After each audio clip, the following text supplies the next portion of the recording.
Mari kita sama-sama bangkit berdiri. Kita mau menyambut kelahiran Sang Raja dalam kehidupan setiap kita, yang memberikan damai, yang memberikan sukacita atas setiap kita. Amin. Terima kasih Tuhan. Kami ucap syukur buat kehadiran-Mu dalam kehidupan kami. Sebab hanya ini Tuhan yang kami bisa lakukan. Kami mau datang ke tempat ini. Kami naikkan syukur kami untuk penyertaan, untuk kasih karunia-Mu dalam kehidupan kami.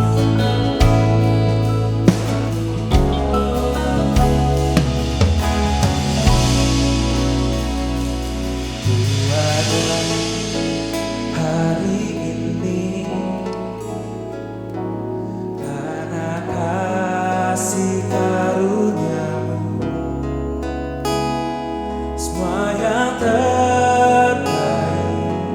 disediakan bagimu. Mau nyatakan, Kaulah penenun hidupku, Kau yang pegang masa depanku, jiwaku menyanyikan. Come on JCC, nyanyikan. Ku berterima kasih atas setiamu. Hidupku persembahkan hanya bagimu. Ku berterima kasih buat penyertaanmu. Hanya ini Tuhan. Tak ada yang ku minta, hanya bersyukur menyembah-Mu. Sebab hanya ini dapat kami lakukan. Kau nyatakan, buatlah hari ini semua karena Engkau Tuhan, karena kasih karunia-Mu, semua yang terbaik disediakan bagiku. Kaulah penenun hidupku, Kau pegang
Kami berdoa biarlah setiap benih firman yang ditaburkan ini akan berbuah 30, 60, 100 kali lipat dalam kehidupanmu, rumah tanggamu, kerjaanmu, keluargamu, kesehatanmu dalam nama Yesus.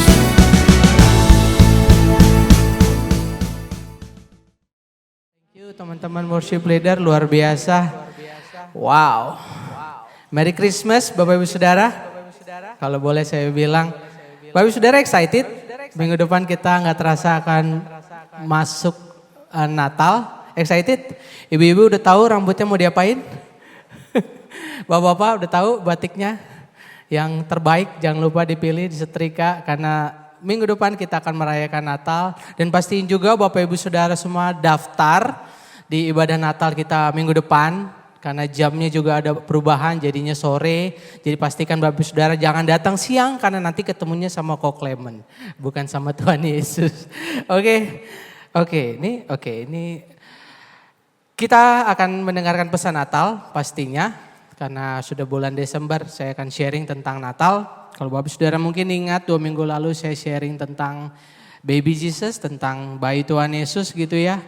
Ini akan ada gambarnya. Kalau kita dengar, kita ngomongin kisah Natal gitu ya, cerita-cerita Natal, maka biasanya tokoh yang biasanya muncul ya yang ini, yang ada di gambar. Akan ada bayi Tuhan Yesus, pastinya akan ada Maria, ada Yusuf di sana, ada ada orang Majus gitu ya. Ada malaikat, cuma di sini nggak ke capture karena tinggi, jadi fotonya nggak ke capture malaikatnya gitu ya. Ada domba yang pasti, dan ada satu tokoh namanya Gembala. Jangan lupakan Gembala, karena Gembala ini punya peran yang begitu penting. Yuk kita mau sama-sama baca Saya ambil pesan hari ini dari Lukas pasal 2. Lukas pasal 2, izinkan saya bacain aja 8 sampai 20 sebenarnya. Ayat 8, di daerah itu ada gembala-gembala yang tinggal di padang menjaga kawanan ternak mereka pada waktu malam. Tiba-tiba berdirilah seorang malaikat Tuhan di dekat mereka, di dekat para gembala gitu ya. Dan kemuliaan Tuhan bersinar meliputi mereka dan mereka sangat ketakutan. Lalu kata malaikat itu kepada mereka, jangan takut sebab sesungguhnya aku memberitakan kepadamu kesukaan besar untuk seluruh bangsa gitu ya. Kemudian ayat selanjutnya, hari ini telah lahir bagimu juru selamat, yaitu Kristus Tuhan di kota Daud. Dan inilah tandanya bagimu. Kamu akan menjumpai, ini kayak semacam clue-nya ya Bapak Saudara dari malaikat yang disampaikan kepada para gembala. Kamu akan menjumpai seorang bayi dibungkus dengan kain lampin gitu ya. Dan terbaring di dalam palungan. Dan tiba-tiba tampaklah bersama-sama dengan malaikat itu sejumlah besar bala tentara sorga yang memuji Allah, katanya, kemuliaan bagi Allah di tempat yang maha tinggi dan damai sejahtera di bumi di antara manusia yang berkenan kepadanya. Dan setelah ini malaikatnya pergi gitu ya. Kemudian saya bacakan ayat selanjutnya, 15 saya skip, langsung saya loncat ke ayat 16. Lalu mereka cepat-cepat para gembala tadi berangkat dan menjumpai Maria dan Yusuf gitu ya. Dan bayi itu tentunya yang sedang berbaring di dalam palungan. Dan ketika mereka melihatnya, mereka memberitahukan, inilah peran dari para gembala. Mereka memberitahukan kepada orang banyak pada waktu itu yang ada di sekitar gitu ya. Apa yang telah dikatakan si malaikat kepada si gembala-gembala ini tentang anak itu. Jadi kita di sini melihat begitu besar peran daripada si gembala. Karena mereka punya tugas untuk memberitakan kabar baik ini. Menceritakan this good news. Kabar tentang kelahiran Tuhan. Dan ini adalah sebuah paket spesial yang disediakan oleh surga khusus kepada Bapak Ibu Saudara dan saya. Diberikan kepada umat manusia karena pada waktu itu hubungan antara manusia dengan Tuhan itu sudah rusak. Jadi mau gak mau Tuhan sendiri harus turun ke atas dari surga turun ke bumi. Sebuah paket yang luar biasa yang khusus diberikan buat Bapak Ibu Saudara dan saya. Ngomong-ngomong soal paket, ibu-ibu sudah belanja kemarin 12? Ada bel ya? Ya, ini rumah Tuhan. Wah, luar biasa. Visi. Oh iya, siapa itu? Paket. Oh paket, paket luar biasa ada paket. Buat siapa? Oh Pak Daniel, saya dong. Oh iya, oh tahu ya di sini? Oh iya, iya makasih ya. Oh foto dulu, oh iya. Foto dulu Pak Saudara. Makasih ya, makasih Pak. Luar biasa. Siang ini saya nggak mau bahas tentang gembala. Tadi kita ngomongin gembala tentang kurir gitu ya. Sebenarnya saya sepanjang minggu ini ketika dapat penugas saya selalu kepikiran mau bahas tentang gembala gitu. Tapi nggak tahu kenapa. Sepanjang minggu ini Tuhan bilang ya udah fokus aja ke cerita tentang paket ini, tentang paket khusus yang Tuhan sudah sediakan buat Bapak Ibu Saudara dan saya. Paket yang katanya kabar baik. Bapak Saudara mau mendengar kabar baik ini, amin? Amin. Oke, saya taruh dulu. Ini iPhone 15 isinya. Oke, kalau kita ngomongin paket, pastinya ada yang disebut dengan paket yang baik dan paket yang buruk. Dan tim kami sudah mensurvei apa sih kriteria paket yang baik gitu ya. Saya sempat catat, apa sih kriteria paket yang baik? Pertama, kalau saya catat, kriteria paket yang baik pastinya ialah paket yang datang tepat waktu. Benar apa enggak? Benar ya ibu-ibu ya. Kalau misalnya kita mau ada acara besar gitu ya, terus kita mungkin ada kostum tertentu, kita cari dari online shop gitu ya, baju apa yang khusus gitu ya. Acaranya misalnya besok gitu. Terus karena udah mepet kita pasti request yang sampai hari itu juga gitu ya. Same day gitu. Tapi ternyata paketnya delay atau entah karena cuaca buruk atau apa sehingga sampainya mungkin 2 hari kemudian. Apakah paket itu bisa dibilang paket yang baik ketika datang terlambat? Tentu tidak, karena sudah lewat waktunya karena kita butuh saat itu juga mungkin ya saat itu. Paket ini, paket yang spesial dari surga ini mungkin cenderung apa ya, kita merasa rutinitas saja. Benar ya Bapak Saudara, ini sudah kita peringati Natal ini, sudah kita peringati sepanjang hidup kita. Benar ya, kalau umur saya 35 tahun ya berarti kurang lebih seperti itu. Setiap tanggal 25 kita merayakan ini. Dan itu kita merasa jadi udah gak relevan lagi gitu. Ya udah Natal sekedar Natal, benar ya Bapak Saudara, ya Natal ya udah 25 datang ke gereja, malam kudus sunyi senyap pulang. Besok Senin saya harus kembali bekerja lagi. Besok Senin saya harus ketemu bos saya yang galak lagi. Besok Senin saya harus kembali mengumpulkan uang untuk membayar cicilan saya lagi. Ada begitu banyak rutinitas yang akhirnya kita melupakan pesan Natal sesungguhnya gitu Bapak Ibu Saudara. Atau apa ya, Bapak Saudara mungkin belakangan ini merasa kok Tuhan gak pernah dengar seruan doaku ya. Ada yang mungkin merasa seperti itu. Kok belakangan Tuhan, aku kayak dicuekin gitu ya sama Tuhan. Nah ngomongin tepat waktu, ada satu hal di dunia ini yang sebenarnya tidak mengenakan gitu ya. Dan Bapak Saudara pasti setuju sama saya, yaitu menunggu. Ada yang senang di sini menunggu? Ada teman-teman anak muda yang digantungin? Senang apa enggak kalau digantungin gitu? Enggak enak ya. Menunggu itu paling tidak enak, bener ya. Beberapa minggu lalu saya pernah waktu ke rumah sakit check up anak saya gitu ya. Ketika itu sistemnya mati dan kami dipaksa menunggu gitu kan. Karena sistem mati dan itu saya dipaksa menunggu dan itu gak enak banget. Dan kita semua pasti setuju menunggu itu gak enak. Begitu juga dengan menunggu jawaban Tuhan. Bapak Ibu Saudara setuju ya. Berapa banyak daripada kita sudah mungkin berdoa, udah jumpalitan mungkin, udah gak tahu nangis, udah sujud seperti apa. Tapi kok jawaban dari Tuhan kok gak kunjung datang. Gak tahu mungkin satu hari saudara sudah berdoa. Mungkin udah ada yang berdoa sepanjang tahun ini. Atau bahkan sudah berdoa sepanjang hidup Bapak Saudara tapi Tuhan belum jawab. Dari sini saya belajar apa ya. Saya belajar bahwa menunggu jawaban Tuhan itu berbeda gitu ya. Beda halnya kalau kita misalnya masak gitu ya. Kalau masak ini misalnya kita ngelihat resep dari Instagram gitu. Masukkan ayam ke dalam air fryer gitu 15 menit. Ada rentan waktu yang ditentukan gitu, 15 menit. Kita tunggu 15 menit, masukin oven gitu ya, ting 15 menit, udah pasti udah matang gitu ya karena sudah kita ikutin aturannya. Tapi berbeda dengan menunggu jawaban Tuhan gitu. Enggak bisa kita bilang, "Tuhan, aku butuh ini, minggu depan harus jadi." Itu enggak seperti itu. Tuhan kita bukan magic gitu ya. Tuhan kita pasti akan menjawab sesuai dengan kebutuhan kita. Dan juga ini yang paling penting, sesuai dengan waktunya Tuhan. Amin Bapak Ibu Saudara. Kemudian saya ngerti, saya cerita ini karena saya mengerti banget apa itu arti menunggu gitu ya. Saya gak mungkin sharing kalau saya juga gak mengalami gitu ya. Gak enak banget menunggu jawaban Tuhan. Kemudian satu hal yang saya belajar dan semoga ini boleh menjadi berkat buat Bapak Ibu Saudara. Apa yang membuat kita capek dalam menunggu itu? Karena ya kita memilih untuk menunggu Tuhan. Sedangkan sebenarnya ada satu pilihan Bapak Ibu Saudara, kalau saya boleh bilang, yaitu menunggu bersama Tuhan. Jadi ada pilihan menunggu Tuhan, kemudian yang kedua ada menunggu bersama Tuhan. Bedanya apa? Mungkin saya bisa kasih ilustrasi, saya boleh undang teman saya lagi, Fabian untuk maju. Saya mau coba kasih ilustrasi, apa sih bedanya? Menunggu Tuhan dengan menunggu bersama Tuhan.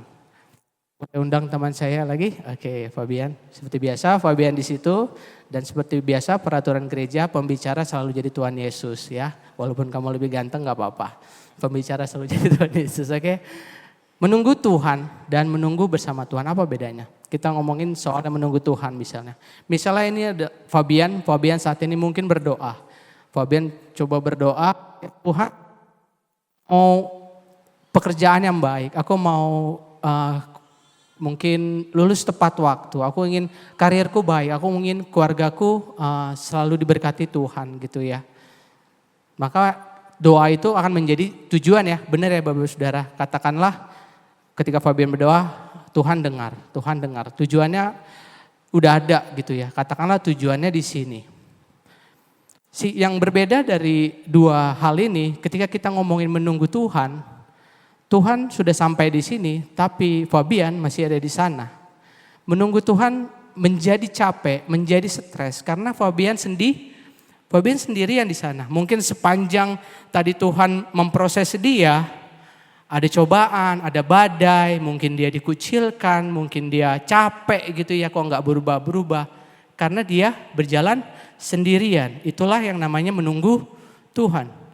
Kenapa enggak dia lakukan hal yang kedua? Yang saya bilang di sini disebutnya menunggu bersama Tuhan. Hal yang sama, Fabian saat ini berdoa, Tuhan aku mau karir yang baik, mungkin aku lulus tepat waktu, aku mau keluarga yang baik. Tapi ketika amin, Fabian enggak berhenti di sana.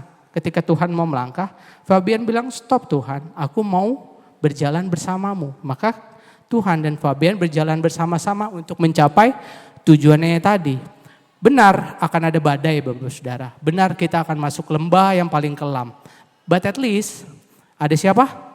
Ada Tuhan yang bersama-sama dengan dia. Mungkin atau bahkan ketika jalan mungkin tidak ada, Tuhan tidak kasih pencobaan bahkan Tuhan bisa kasihkan berkat. Tuh lihat Fabian, daripada kamu itu, tuh lihat aku sudah sediakan berkat yang lebih besar.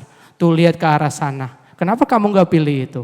Itulah indahnya menunggu bersama Tuhan. Amin Bapak Saudara, saudara bisa nangkep? Amin. Thank you Fabian. Boleh berikan tepuk tangan buat Tuhan Yesus. Thank you Fabian. That's the difference between waiting God and waiting with God. Oke? Karena Tuhan yang kita sembah itu adalah Tuhan yang menyertai. Dia bukan Tuhan yang meninggalkan Bapak Ibu Saudara. Makanya kalau Bapak Ibu Saudara ingat, ada nama Tuhan, salah satunya disebut dia Immanuel. Ada yang tahu arti Immanuel? Hah? Tuhan beserta dengan kita Bapak Ibu Saudara. Matius 1 ayat 23, sesungguhnya anak darah itu akan mengandung dan melahirkan seorang anak laki-laki dan mereka akan menamakan dia Immanuel. Yang berarti Allah menyertai kita. Sobat Bapak Ibu Saudara yang mungkin sudah capek mengharapkan jawaban Tuhan. Siang ini saya mau ingatkan, yuk kita lebih sabar dalam menunggu jawaban Tuhan. Sabar sampai kapan kau dan? Kalau Bapak Ibu Saudara sekarang lihat handphone, sekarang tanggal berapa sudah? Sudah 17 Desember, nggak terasa beberapa minggu lagi kita akan meninggalkan tahun 2023. Bapak Saudara ada yang di sini suka hobi tulis resolusi setiap tahun? Ada ya, banyak ya. Bisa dicek resolusinya apakah sudah ada yang tercapai? Iya, saya juga termasuk yang suka nulis resolusi, salah satunya ingin kurus. Itu resolusi yang selalu saya tulis tapi tidak pernah tercapai. Haleluya. Kemudian nggak salah maksudnya. Cuma dari ayat ini kita belajar jangan menyerah gitu, jangan menyerah Bapak Ibu Saudara. Walaupun ini udah tanggal 17, nggak pernah ada yang mustahil buat Tuhan, amin. Terlalu banyak saya mendengar kesaksian bagaimana Tuhan bisa melakukan apa yang namanya percepatan Bapak Ibu Saudara. Jadi nggak masalah walaupun ini akhir tahun, terus kejar Tuhan, terus kejar perkenanan Tuhan. Dan percaya dalam waktunya Tuhan pasti Tuhan sediakan, ada amin. Pasti ada pertanyaan selanjutnya. Kapan waktunya Tuhan Bapak Ibu Saudara? Saya sempat catat di ayat ini. Kapan waktunya Tuhan? Mari kita buka di dalam 2 Korintus 6 ayat yang kedua. Tuhan bilang begini Bapak Ibu Saudara. Sebab Allah berfirman pada waktu aku berkenan. Aku akan mendengarkan engkau. Dan pada hari aku menyelamatkan, aku akan menolong engkau. Sesungguhnya waktu ini adalah waktu perkenanan itu. Sesungguhnya hari ini adalah hari penyelamatan itu. Jadi kapan waktunya Tuhan? Kalau saya tangkap melalui ayat ini, di ayat ini ditulis ketika dia berkenan, ketika Tuhan berkenan, maka yang disebut dengan waktunya Tuhan adalah hari apa? Yang saya bold, hari ini. Ketika Tuhan berkenan terhadap hidup kita, maka waktunya Tuhan akan berubah menjadi hari. Ketika dia berkenan Bapak Ibu Saudara, hari ini percaya Tuhan pasti merubah hidup kita, amin. Ketika Tuhan berkenan, hari ini percaya terobosan, promosi pasti akan terjadi dalam hidup Bapak Ibu Saudara, amin. Ketika Tuhan berkenan dalam hidup kita saudara, hari ini kita mau percaya bahwa Tuhan pasti sembuhkan segala penyakit, ada amin. Berapa yang waktu lalu, 2 minggu lalu ya, ada Pak Matius datang, saya begitu luar biasa diberkati, saya kenal beliau sangat luar biasa humble, tapi Tuhan izinkan penyakit boleh datang ke beliau ya, tapi luar biasanya dia tetap setia dan dia mengincar apa yang namanya perkenanan Tuhan. Dan puji Tuhan Bapak Ibu Saudara, kankernya boleh sembuh. Amin. So buat Bapak Ibu Saudara yang saat ini mungkin sedang patah arang atau sedang patah semangat, kejar perkenanan Tuhan. Amin. Ketika Tuhan berkenan maka waktunya berubah menjadi hari ini. Colek kanan kirinya bilang, tenang, masih dalam perjalanan. Tenang, masih dalam perjalanan. Doa kita pasti dijawab Bapak Ibu Saudara. Amin. Sama-sama bilang, Tuhan kita Tuhan yang on time. Kamu yang suka terlambat berdoa. Nggak ada yang mau. Oke, paket selanjutnya. Paket selanjutnya salah. Kriteria paket yang baik adalah paket yang datangnya sesuai. Wah, ini baru bener nih. Paketnya datang tepat waktu. Tapi ketika datang nggak sesuai. Wah, ini saya punya cerita. Saya ini orangnya nggak suka beli baju gitu. Kalau ke mall saya itu paling anti ke tempat baju gitu ya. Ketika istri saya bilang, tuh baju udah nggak ada, udah itu aja. Kalau nggak sepatu gitu, ntar gampang online aja gitu ya. Bapak ada seperti itu. Ntar begitu di kantor baru buka apa gitu dari online dan beli.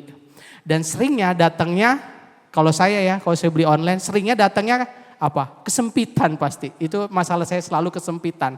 Ketika bener nih udah nggak sempit, kepanjangan. Itu luar biasa saya. Kalau nggak kesempitan ya kepanjangan. Karena badan saya kan pendek, udah gitu gendut.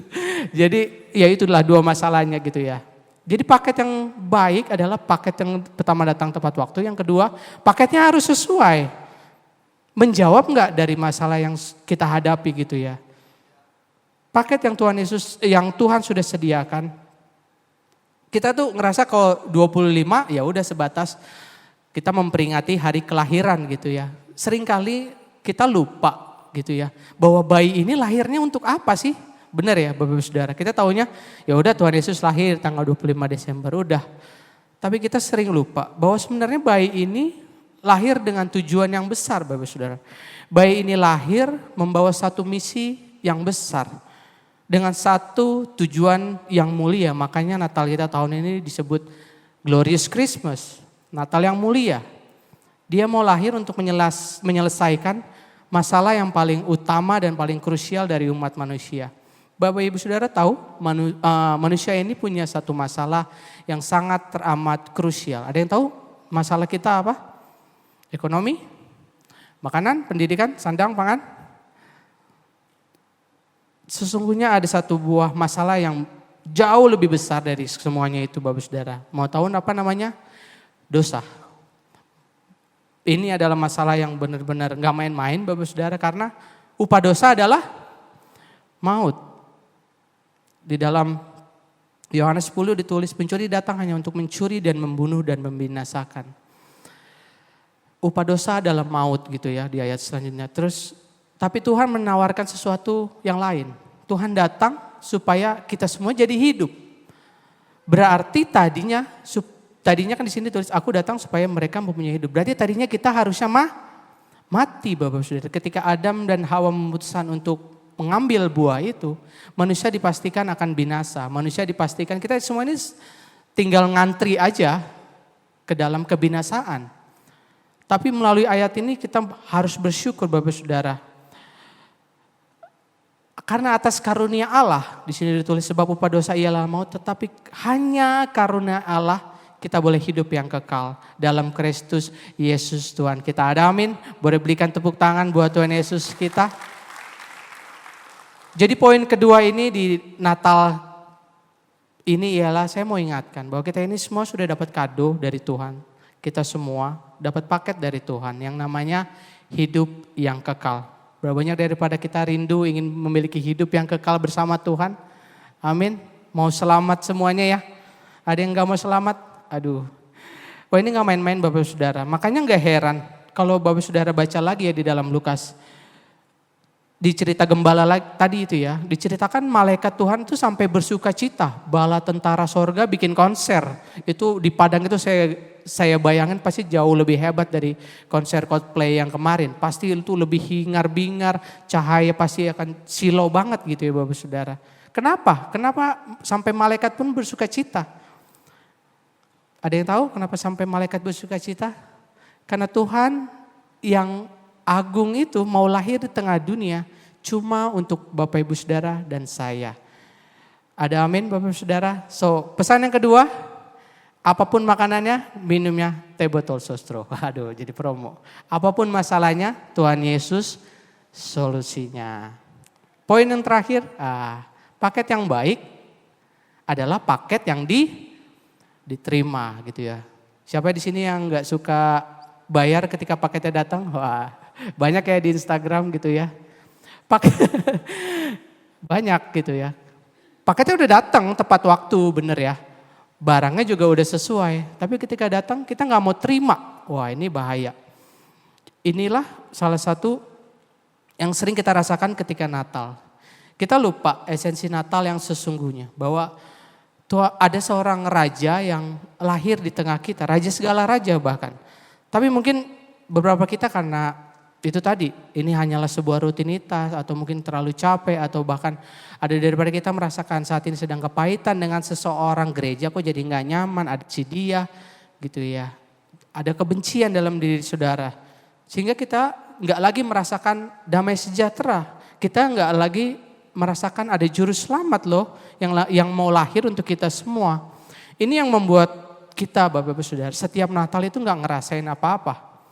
Ini yang membuat kita setiap Natal itu kayak nggak ada perubahan, ya udah habis 25 ya 26. Ini yang membuat kita ketika Natal nggak dapat kado apa-apa. Kita selalu setuju ya kalau setiap Natal selalu identik dengan kado, benar ya? Natal selalu identik dengan hadiah, tapi kita sendiri tidak dapat hadiah tersebut. So di poin ketiga ini izinkan saya untuk mengingatkan Bapak Ibu Saudara dan juga mengingatkan diri saya sendiri. Yuk kita merendahkan hati kita lagi Bapak Ibu Saudara. Kita mau terima hadiah ini, kita mau rendahkan hati kita mau terima this package, kita mau terima paket ini, kita mau menerima kelahiran Sang Juru Selamat hadir di tengah kita, hadir di tengah keluarga kita, memberkati keluarga kita. Amin. Bapak Ibu Saudara mau? Yang mau boleh berikan tepuk tangan. Haleluya. Meskipun hari ini kita mungkin jauh dari Tuhan Bapak Saudara. Mungkin daripada Bapak Saudara datang ke rumah Tuhan. Ada saudara. Yang datang ke rumah Tuhan ya sekedar karena tahu saya orang Kristen, ya udah saya emang hari Minggu harus ke gereja. Saya dulu juga seperti itu Bapak Ibu Saudara. Saya itu nggak pernah ikut sekolah minggu gitu. Kemudian gereja itu cuma napas, apa sih? Bener ya napas ya? Natal dan Paskah gitu ya. Kalau diundang, dulu masih remaja belum youth. Dulu suka diajak cici saya, yuk ikut remaja ngapain sih lu di rumah mulu tidur gitu kan. Mau, tapi kalau ada makan, kalau ada makan-makan baru saya ikut tuh ibadah remaja gitu Bapak Saudara. Bahkan waktu saya dibaptis, ini pengakuan dosa sedikit Pak Gembala mohon maaf. Waktu saya dibaptis pun Bapak Ibu Saudara, saya belum mengenal Tuhan ataupun percaya. Waktu itu kebetulan, waktu itu om saya mau nikah dan dia dibaptis. Dia ngajakin saya, Nil lu udah dibaptis? Belum, yuk dibaptis bareng gua. Ya udah, akhirnya saya dibaptis. Dibaptis karena ikutan Bapak Ibu Saudara. So saya benar-benar ada di posisi itu Bapak Ibu Saudara. Buat Bapak Ibu Saudara yang mungkin saat ini juga seperti itu, jangan berkecil hati. Kita mau berbalik saat ini juga, kita mau terima kelahiran Tuhan. Bapak Ibu Saudara mau ya? Karena yang perlu kita lakukan sebenarnya untuk menerima ini simple Bapak Ibu Saudara.